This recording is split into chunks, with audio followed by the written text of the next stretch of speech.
prison, 2 policemen, including an IPO, arrested for communicating with some escapees. The Kuje prison in Abuja was attacked on Tuesday by the terrorists who bombed the Abuja-Kaduna train on March 28th in order to set their members free, credible sources told Daily Trust Wednesday. One of the sources said the terrorists attacked the facility and freed their high-profile members because their plan to use the abducted passengers of the Abuja-Kaduna train in exchange for their members was not yielding any results, as the federal government was adamant. He said the Kuje Medium Security Custodial Center was brought down using explosive devices that gave them easy access. The source said in addition to the request for the release of their young children by the federal government in exchange for Kaduna-bound train captives, the terrorists loyal to Islamic State West Africa province also demanded the release of some terrorists held in Kuje and some facilities. They discovered that their demands would not be met, and therefore they set out for full-scale war, he said. He said they were also planning to attack the Special Tactical Squad, formerly the Special Anti-Robbery Squad SARS headquarters in Abuja, which they attacked in 2012. Intelligence ignored. Another source said vital intelligence provided by relevant agencies was ignored by those that matter, that a development that gave the terrorists unfettered access to the Kuje facility around 10:30 p.m. Apart from the warders at Kuje prison, there was a task force comprising the military, police, SSS, and civil defense guarding the place because high-profile criminals were kept there, he said. Sadly, there are moles everywhere, and therefore, even though the security operatives were alerted, the terrorists had their way, he said. And that is why they perpetrated the nefarious act with precision. With precision, I mean, if 800 out of 990-something were released, what could be more precise than that? I mean, this was literally... it's not even precision. There was literally an opening and there was no resistance, and it just happened because it's just too easy. Some of them distracted by attention of the security operatives by detonating many explosives outside the facility after destroying the main entrance, which gave a different group task with responsibility of bringing out their members unfettered access. Wow. This is crazy. I mean, this is bad. This is very, very bad. It's like, as mentioned, this body, the attackers, they make demands. Not only do they make demands, they take action when their demands are not met. This is worrisome. We should be shaking because it's like they have so much confidence in saying, listen, we're telling you to do something you're not going to do. We're going to show you that we can do it. And then it's just, I don't understand. Like, it's the government's response to it as well. I mean, look at what, I'm going to find what President Muhammad Buhari said on Twitter. He said, I am saddened, I am shocked. This cannot happen. How can? Excuse me. Okay, first of all,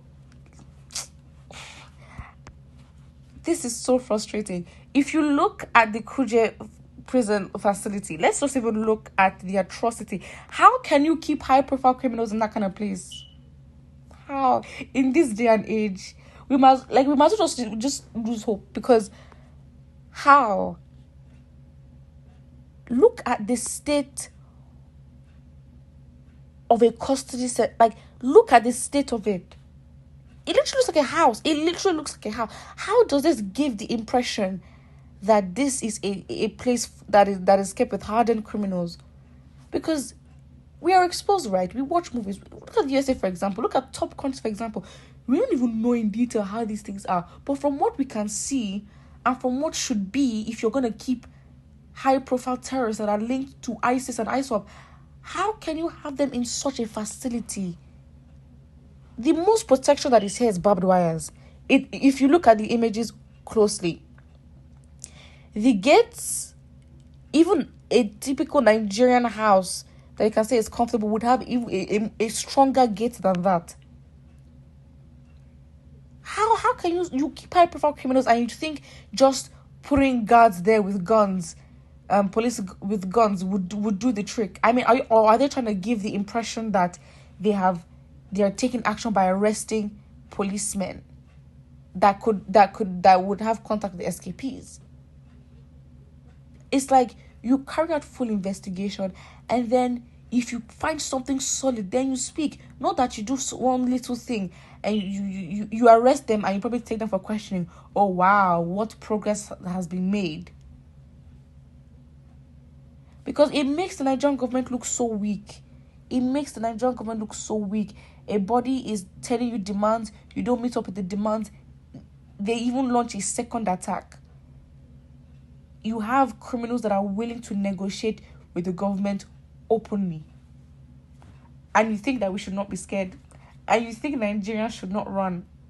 It's a different thing when we have Boko Haram. These are okay, fine. Where you, as bad as it sounds, we understand how these things work. We understand the terrorists, and we understand the attacks I've been going through. But it's not the first time. Even the herdsmen at some point were negotiating with the government. What gives criminals the right to negotiate with the government so openly? It shows the confidence that they have to get what they want, or to understand that, you know what, this government is capable of doing nothing. And I think this is it's such a concern. It's like, I don't understand how we're not applying pressure to the governments. And it's like we've become so used to it that it's not ringing alarm bells when it really should. I mean, not saying Nigerians are not paying attention, but for the fact that we're so used to bad governance, it's so rotten. Because you can't say this is the first time that bandits or criminals would openly negotiate with the Nigerian government and threaten the Nigerian government and say, if you don't do this, I mean, they keep to their word, you know. These people they show action. They make moves. This is how you say you're making moves. These people are making moves against the Nigerian government. And the Nigerian government, all they can do is say, oh, what a shame. We are so disappointed. How can this happen? How can this happen? We need to have an accountability system. If the people are not in power, or the constitution does not allow for the people to hold the government accountable, we need to find a ways to do that. Even with Peter Obi or whoever is coming, you're being employed to and you have your job description, and if you're not doing it, there should be consequences. You know, even look at Boris Johnson. Boris Johnson said he's going to resign. In what world with a Nigerian president? Imagine Buhari saying he wants to. I mean, it's even too late. But imagine. I'm not saying that the British government do not have their own thing dealing with or anything, but it's like, if a prime minister can say, I'm going to resign, I mean, people are applying pressure. Pressure is being applied. Pressure is being applied in parliament. That's why certain things can happen. Because the system allows for pressure to get to the president if he's underperforming or for whatever reason. I don't know. I'm not too sure, or I can't really say what the reason is. But imagine we have that same system in Nigeria where a president can say, I'm going to resign, because in the House of Assemblies, in these government houses and these bodies, pressure has been applied because of underperformance or for whatever reason. But in Nigeria, for a president to resign, heaven will fall. Judgment day. It cannot happen. Put what you think about it in the comment section below. And